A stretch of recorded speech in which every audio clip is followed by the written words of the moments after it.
kababayan natin na nag-aalala kasi maraming lumalabas na mga picture na pinupolitika yung sitwasyon ng Kristang Nazareno.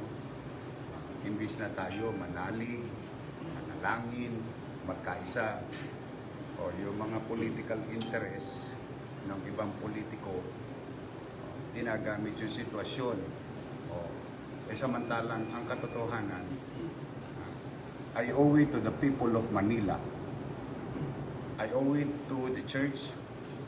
I owe it to the devotees na sumunod sila sa panawagan ng pamahalang lungsod at ng Manila Police District through General Francisco.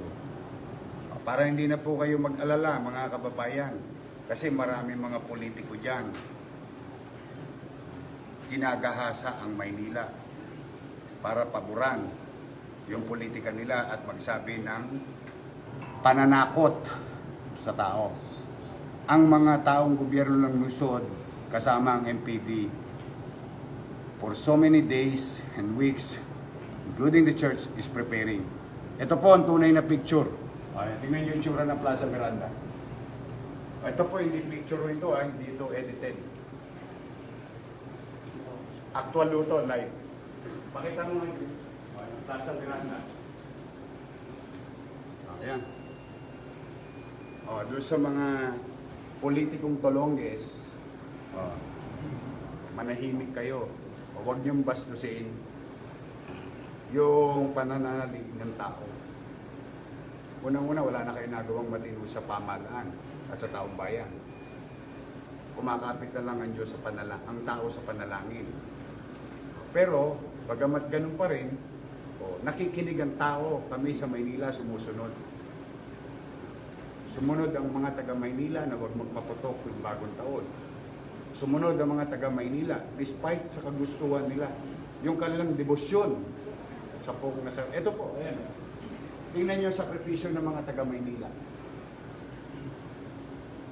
Ayan po sila. Marami pong involved na tao para ma-achieve natin yung both sides. Yung debosyon ng tao at yung obligasyon ng pulis. Ito si General Francisco. Obligasyon ng lokal na pamahalaan. Ito po mga kababayan. Huwag kayo nagpapapaniwala dyan sa mga fake news kasi may mga media na ang gusto nilang ipalabas yung problema. Ito, tingnan nyo. Kayo na umusga mga kababayan. Sa mga nanonood sa mundo. Ayan. Ayan, ano yun? Ayan yung Santa Cruz Church. Ayan.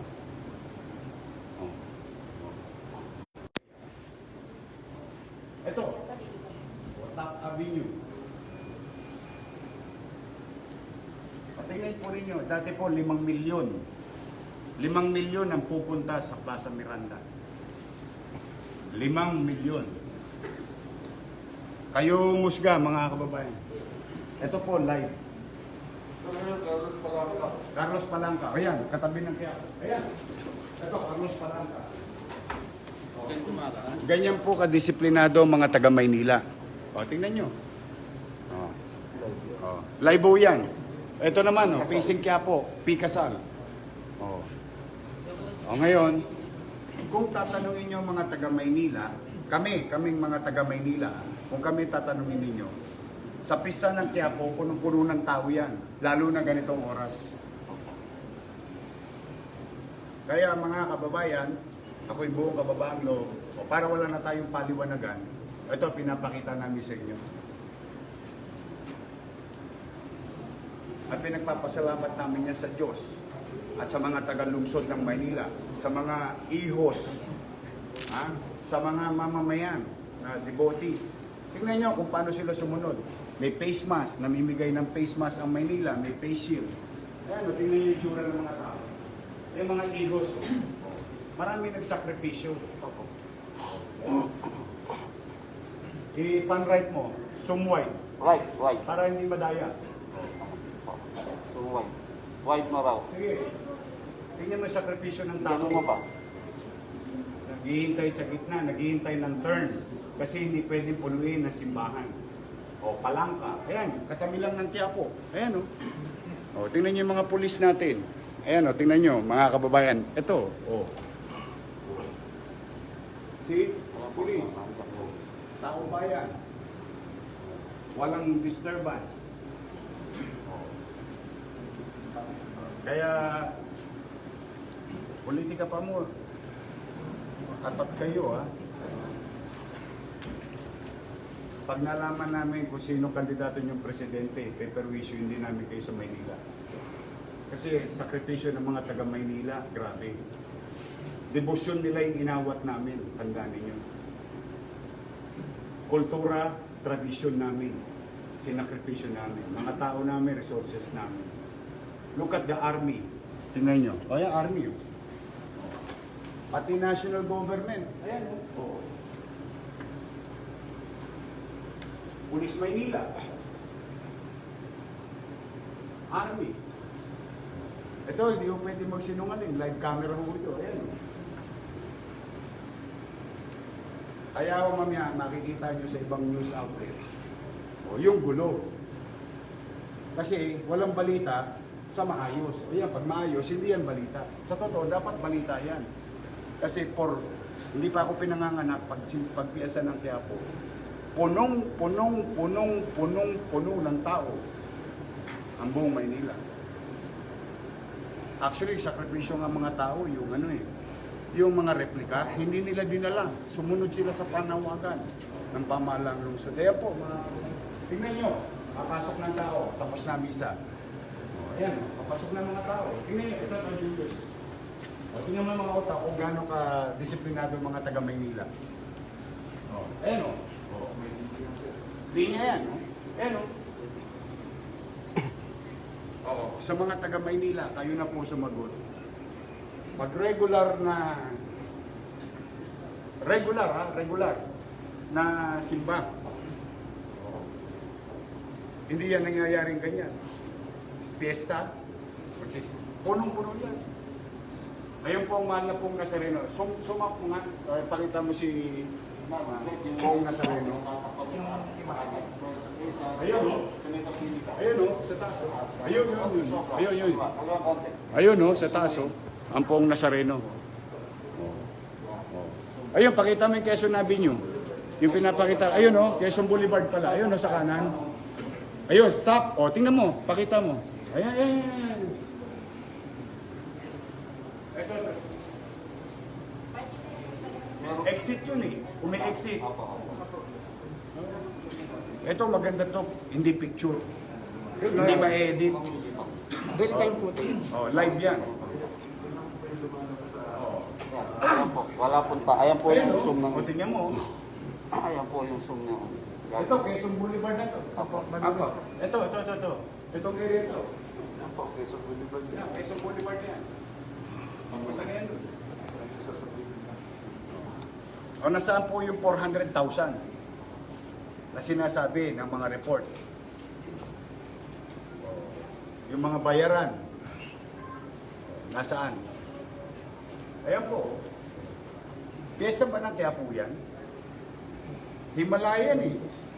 Ayan na po yung mga Mga taga DPS. Ayan, DPS, taga lungsod ng Maynila. Pagtapos ng misa. Oh.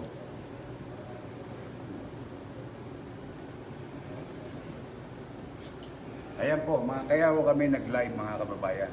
Kasi nililito kayo ng mga ibang bata ng politiko. Talaga nang ibabaw pa rin sa kanila yung politika. Ayan, mga batang Maynila, share it to the world. Be proud of yourself, mga batang Maynila. Mga devotees na nagsakripisyo. Yung may kanya-kanya silang yung replika. Oh, yan. I think the thing speaks for itself. Yeah? Sir, tayo. Ayan, pila, tingnan mo. Ayan, oh, Santa Cruz Church. Oh. May misa rin doon. Ayan, oh, tingnan mo, pila ng tao. Ayun, oh. Sa ibabaw po. Nakaayos ang pila ng tao. Ibig sabihin, nasunod ang mga taga Maynila. Sumunod sa Kayo mga batang Maynila, be proud of yourself. Una, nagawa natin ng bagong taon. Sa buong Metro Manila, tayo lang ang hindi nagpaputok. Virtually, walang nagpaputok noong bagong taon. And I'm proud of you, mga taga Maynila. Sobrang proud ako sa inyo kasi nakikiisa kayo sa panawagan ng pamahalaan. Yun ang araw, lahat yan dito, ganitong oras, nandiyan yan sa Kartilya, punong-puno ng tao. Ang tanging magpapatunay niya, mga taga Maynila. Hindi taga Maynila, yun yung mema. Sino yun? Aris Gutierrez. Ewan ko, taga Quezon City yata yun. Takot daw sa devote. Ano? Oh. Di ba yan yung pinaka-biggest problem natin? Kasi dyan magme-merge. Dyan yung mag-shoulder to shoulder. Oh, but it's not perfect. Kasi marami nagsakripisyo. Pupunuin na po nila pa isa-isa. Ayan, pumapasok na tao. Pakita mo, Julius. Next batch, next batch. Ayan, next batch. Oh, tingnan mo yung next batch. Ayan, oh. Hinto, hihinto yan. Kaya sir, sa mga may pinto. Oh, hinto. Oh. Ito yan sir, sa may mga pinto. Ganyan ako ka-proud sa mga batang Maynila. Kita mo yan, Oh. Ayan, may pila rin dito. Pupunuin yung linya na yon. Ayan yung mga IOS, mga volunteers. Ayan, mga taong bayan, Sitwasyon dyan. Ayan mismo. Yan yung buhos ng tao. Pero pag buhos nila, pila.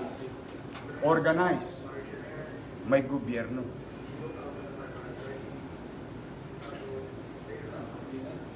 Ayan, nakapila na ulit. Next batch, para sa susunod na misa. Andun na sir sila sa kanilang market. Doon na lang sila.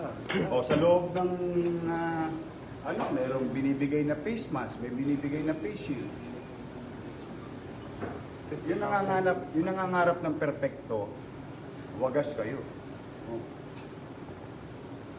Walang perpekto sa buhay. Diyos lang ang perpekto. Pero walang naka-achieve niyan. Salamat sa NPD. Salamat sa NCRPO. Pinadala nila kami ng pulis. Salamat sa Army. Salamat sa DPS.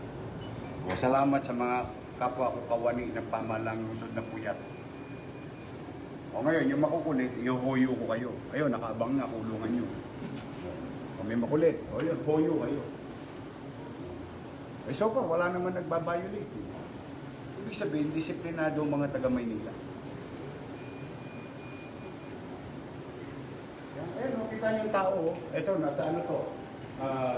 Santa Cruz. Santa Cruz to. Lasa Lacson. Lacson. Ayan, Lacson. Lacson yun, si Lacson. Opo. Ayan, tingnan mo ang tao. Kilala natin ang deboto ng mga Dapat po ng Nazareno. Very compassionate yan. Pero nakita mo, kinikilala nila yung panganib. Nakikinig sila sa panawagan ng pamahalaan. 3 o 4 na oras sila pipila sir. Para lang makita ang poong Nazareno. Nandun sila, tinanong ko isa. Anong oras ka po nila? Alas 10 yan sir. See? Sila sa Palanga. Yan ang sakripisyo ng mga taga-Maynila Palabas ko. at ng mga Pakikilala na devotees. sila. Ayan, tingnan mo ang pilaw. Saka yung mga ihos talagang Saka yung ihos. Tingnan mo yung mga ihos. tulong talaga sila. Di ba? Sila yung nagpapanatili ng ano. You have to give it to the people of Manila. You really have to give it to them. Nagbago na ang ugali ng mga Sila taga-Maynila. mga pulis. Dapat pa. Tingnan mo, di ba? Yun, usog ka, Brad, usog ka. Malamang yun ang sinasabi nun. Ikaw mo, umuusog mo. Dito ka. Dito ka. And it's been 24 hours. Kayo po humusga, mga kababayan. Hindi perfecto, pero kayo humusga, tingnan ninyo. Ano pa ba ang hihilingin natin sa mga devotees ng Nazareno?